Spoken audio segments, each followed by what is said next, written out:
Comment commencer une visioconférence en anglais? Je vous propose 5 expressions très anglophones qui vont vous permettre de commencer une visioconférence avec des anglophones. Je vous les présente en contexte tout de suite comme d'habitude pour vous permettre de les mémoriser beaucoup plus facilement, rapidement et surtout sans vous soucier de la traduction mot à mot à partir de votre français. Si vous souhaitez en savoir encore plus sur les expressions anglophones utilisées par les anglophones lorsqu'ils débutent une visioconférence, je vous invite à consulter mon article de blog. Vous y découvrirez encore plus de structures anglophones. Je vous mets le lien ci-dessous. Première expression. Hello, Mr. Smith. So nice to talk with you. So nice to talk with you. Voici une expression qui vous permet de saluer votre interlocuteur lorsque son image apparaît à votre écran. Bien sûr, vous pouvez remplacer hello par good morning ou good afternoon. Et puis, bien sûr, j'ai utilisé Mr. Smith, mais vous pouvez très bien utiliser son prénom. Imaginons John, si vous avez l'habitude d'appeler votre interlocuteur par son prénom. Voici le contexte. Vous commencez une visioconférence, l'image de votre interlocuteur apparaît à l'écran, vous le saluez. Hello Peter, so nice to talk with you. So nice to talk with you. Imaginez votre propre contexte. Imaginez que vous faites une visioconférence avec un de vos collègues, son image apparaît à l'écran, vous lui dites Hello John, so nice to talk with you. So nice to talk with you. Petite astuce, si vous souhaitez rassurer votre interlocuteur, lui indiquer que vous le voyez et l'entendez parfaitement parce qu'on est en visioconférence, vous pouvez ajouter I can see you and hear you perfectly. I can see you and hear you perfectly. Je vous laisse imaginer à chaque fois votre propre contexte. Pourquoi il est si important de créer son propre contexte pour tout simplement mémoriser beaucoup plus facilement la nouvelle structure. Lorsque votre cerveau emmagasine une nouvelle information, si celle-ci est associée à une émotion, et bien tout simplement vous allez mémoriser beaucoup plus vite, beaucoup plus facilement. Et le fait d'ajouter, de vous imaginer en contexte, donc par exemple sur votre lieu de travail et d'y ajouter le nom de votre collègue ou de votre supérieur, je ne sais pas, enfin quelqu'un que vous connaissez, et bien ça suffit à ajouter cette émotion et donc vous permettre de mémoriser plus facilement. Deuxième expression, how has your day been so far? How has your day been so far? Avec cette petite expression, vous demandez à votre interlocuteur si sa journée s'est bien passée jusqu'ici. Voici le contexte. Vous commencez la visioconférence, vous venez juste de saluer votre interlocuteur et vous lui demandez si sa journée s'est bien passée. Vous lui dites, voici la phrase complète à retenir. Hello Peter, how has your day been so far? How has your day been so far? Imaginez votre propre contexte. Alors ça peut être au téléphone ou en visioconférence. Imaginez que vous dites à votre collègue, vous lui demandez si sa journée s'est bien passée jusqu'ici. Hello Mary, how has your day been so far? How has your day been so far?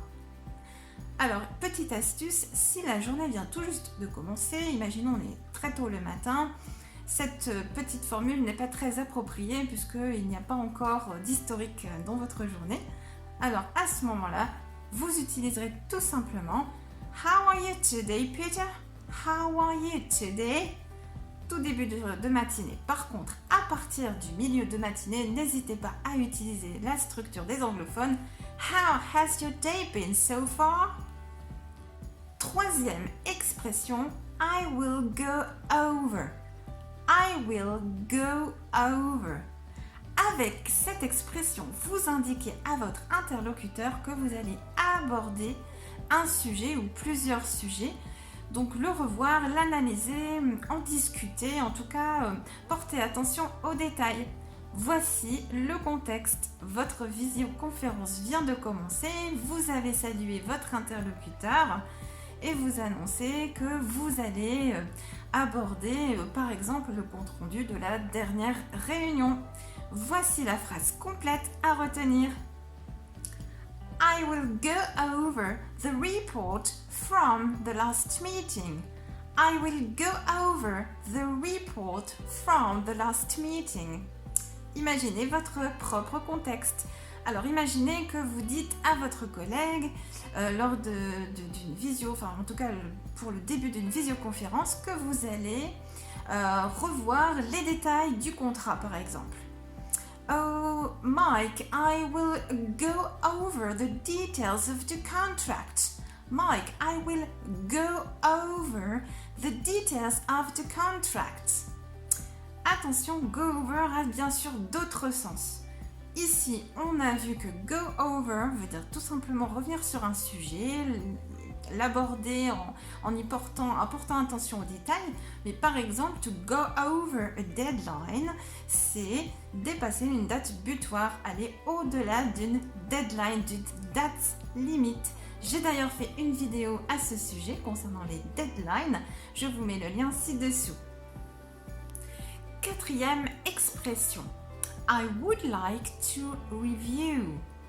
I would like to review. Avec cette expression, vous indiquez à votre interlocuteur que vous, dans cette visioconférence, vous allez revenir sur un sujet, ça peut être un document, un projet, mais en tout cas, vous allez y revenir pour rentrer dans le détail, discuter des détails de ce sujet ou de ce document. Voici le contexte, la visioconférence vient de commencer, vous avez salué votre interlocuteur et vous allez lui annoncer que vous allez aborder par exemple le compte-rendu de la dernière réunion. I would like to review the report from the last meeting. I would like to review the report from the last meeting. Imaginez votre propre contexte. Imaginez qu'en démarrant une visioconférence, vous dites à votre collègue que vous allez revoir les détails du contrat qu'il vous a envoyé. Oh Peter, I would like to review the details of the contract you sent me. I would like to review the details of the contract you sent me. Cinquième expression, I would like to cover. I would like to cover. Avec cette expression, vous indiquez à votre interlocuteur que vous aimeriez aborder, par exemple, deux sujets de première importance. Voici le contexte, vous venez juste de démarrer la visioconférence, vous avez salué votre interlocuteur et voici la phrase complète à retenir. I would like to cover two important topics. I would like to cover two important topics. À vous d'imaginer votre propre contexte. Imaginez que vous dites à votre collègue en tout début de visioconférence que vous souhaitez aborder trois sujets différents par exemple. Oh Mary, I would like to cover 3 different topics. I would like to cover 3 different topics.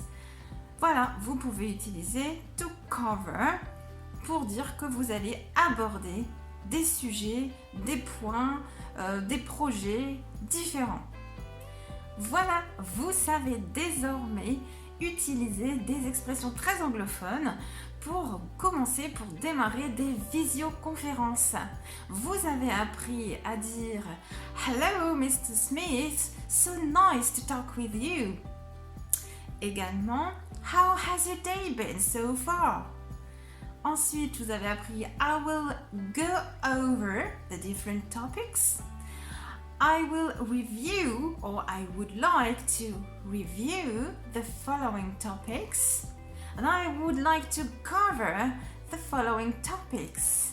J'ai réalisé pour vous un article de blog dans lequel je vais encore plus loin. Je vous fais découvrir encore de nouvelles expressions très anglophones pour débuter, pour démarrer des visioconférences, parce qu'il y en a d'autres bien évidemment. Donc je vous invite à aller y jeter un œil. Je vous mettrai le lien ci-dessous. Quels sont les avantages de cet apprentissage en phrase complète et en contexte? Eh bien, tout simplement, vous passez votre anglais au niveau supérieur. Votre anglais devient beaucoup plus authentique puisque vous utilisez les expressions des anglophones. Votre anglais devient plus fluide, mais surtout, vous vous détachez totalement de la traduction mot à mot par rapport à votre français, ce qui vous bloquait. Il est donc beaucoup plus facile de s'exprimer avec les phrases complètes que nous avons pu mémoriser, mais en contexte. Alors, si cette vidéo vous a plu, si elle vous a permis de passer votre anglais au niveau supérieur, n'hésitez pas à me laisser un commentaire, à liker, je répondrai à toutes vos questions. Si vous souhaitez avoir plus d'informations concernant les formations en cours particuliers que je propose, n'hésitez pas, je reste à votre disposition. En attendant, je vous souhaite une très bonne journée.